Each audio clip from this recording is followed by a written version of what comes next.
తననే ముందుకు పెట్టి గేమ్ నడిపించినాడు.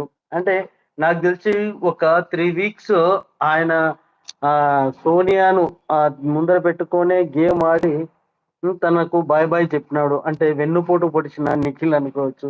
అది దారుణంగా హ్మ్. అంటే నిఖిల్ సోనియాను పట్టించుకోకుంటే, సోనియా నిఖిల్‌ని పట్టించుకోకుండా ఉండేది. సో, సోనియా తన గేమ్ తను ఆడుకుండేది. సో, వాళ్ళు సపోర్ట్ చేసుకున్నట్టు చేసుకొని ఆ! ఫైనల్‌గా సోనియాను ఇంట్లో నుంచి బయటికి పంపించేసినారు. సో, గైస్ అది మిడ్ వీక్ అయితే కంపల్సరీ ఆదిత్య, ఓం కానీ ఆర్ నైనిక గాని వీళ్ళిద్దట్లోనే కాంపిటీషన్ ఉంటది. నాకు తెలిసి కంపల్సరీ నైనిక 110% నైనికానే మిడ్ వీక్ ఎలిమినేషన్ అయితే అవుతాది. అంటే అది కూడా ఈరోజు ట్యూస్‌డే. అంటే ఈరోజు టాస్క్‌లో ఆమె కనపడుతుందంటే నిన్న ఆడిన గేము ఈరోజు.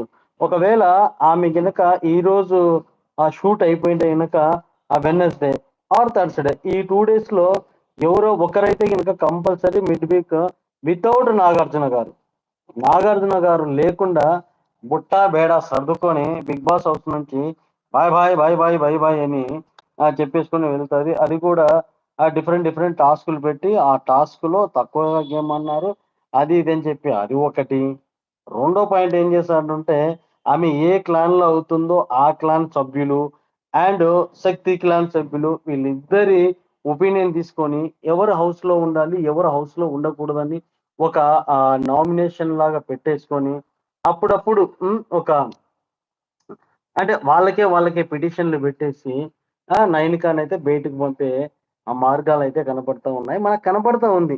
ఎట్లయితే సోనియా ఫేస్‌లో లాస్ట్ సండే ఫన్ డే రోజు నాగార్జున గారు మొదలుపెట్టినప్పటి నుంచి కూడా ఆమె చాలా డల్‌గానే ఉంది. ఎంత డల్ అంటే చాలా దారుణమైనటువంటి డల్‌లోనే ఉంది. సో, ఆబ్వియస్‌లీ మనకి అర్థమైపోయింది. సోనియా వెళ్ళిపోతాదని. అండ్ ఇప్పుడు గూడా నైనిక అర్థమైపోతా ఉంది. ఆమె డల్ అయిపోయింది. అంటే ఇంక ఉన్న వాళ్ళల్లో ఇంక నేనే వీకు అన్నటువంటిది ఆ అమ్మాయికి డల్ అయిపోయింది. వాయిస్‌లో గూడా దమ్ము లేదు. అంటే వాదించే తత్వం గూడా తగ్గిపోయింది. సో, అంతో కొంతో సర్వైవల్ అవ్వడానికి ప్రయత్నిస్తున్న వాళ్ళలో ఆదిత్య ఓం అయితే ఉన్నాడు. అండ్ మిడ్ వీక్‌లో మణికంఠ ఉన్నాడు కాబట్టి, మణికంఠ నామినేషన్‌లో ఉన్నాడు కాబట్టి, మణికంఠను తీసేస్తాడు మిడ్ వీక్‌లో అంటే గనక అది 100% అవ్వదు. అవ్వదమ్మా.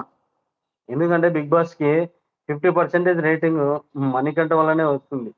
బిగ్ బాస్ ఎవడైనా ఆన్ జేస్తే, బిగ్ బాస్ గురించి బయట ఎవరినైనా డిస్కషన్ చేస్తే, ఎవడి గురించి ఎక్కువ మాట్లాడతారయ్యా అంటే గనక only one and done only మన మణికంఠ గురించి మాత్రమే మాట్లాడుతా ఉంటారు.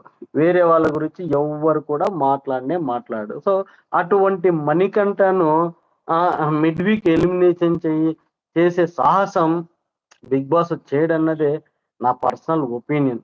నాకు తెలిసి అందరి ఒపీనియన్ మణికంఠ అరుస్తూ ఉండే, తిడతా ఉంటే, కేకలేస్తా ఉంటే అందరికి ఇరిటేషన్ వస్తాదేమో కానీ, మణికంఠను ఆహ్, ఇంట్లో నుంచి బయటికి పంపించాలా అన్నటువంటిది ఎవ్వరికి గూడా ఛాన్స్ అయితే లేదు. ఎవరికి కూడా ఆలోచన గూడా రాదు. ఎందుకంటే బిగ్ బాస్‌లో ఉన్నటువంటి అందరికి గూడా ఒక పేషెన్స్, ఒక ఆట మీద కసి. నేను ఆడితే వీడిలా గాదు నాలాగా నేను ఆడుకోవాలి. ఆ! ఈడిలాగా జోకర్‌గా నేను ఉండకూడదు. వీనిలాగా ఎమోషనల్‌గా నేను ఏడవకూడదు. వీడిలాగా ప్రతిసారి సారీ చెప్పకూడదు. వీడిలాగా నేను హగ్గులు ఇవ్వకూడదు. అన్నటువంటిది మణికంఠని చూసి మాత్రమే హౌస్‌లో ఉన్నటువంటి వాళ్ళు ఎవ్వరైనా నేర్చుకొని తీరాల్సిందే. హ్మ్. సో, కొన్ని కామెంట్స్ వచ్చినాయి. Comments Manikanta versus Yashmi was great. ఆ! Yashmi playing well. అంటే ఇప్పుడు అంటే ప్రోమోలో చూసి మెసేజ్‌లు పెడుతున్నట్టున్నారు. యస్మి చాలా బాగా ఆడుతుంది అన్నటువంటిది. ఆ! Yashmi for win ah, Adireddy now try in your review paid Adireddy. So, Adireddy గురించి గూడా ఏదో వచ్చేస్తా ఉన్నాయి. The great big boss reviewer Adireddy. But Adireddy ఏదో మిస్టేక్ చేసినట్టున్నాడు. ఆ మిస్టేక్స్ దొరికినట్టున్నాయన్నట్టు. సో, గైస్ మీ ఒపీనియన్ ఏంటో చెప్పండి. ఎవరైతే ఇప్పుడు లైవ్ చేస్తా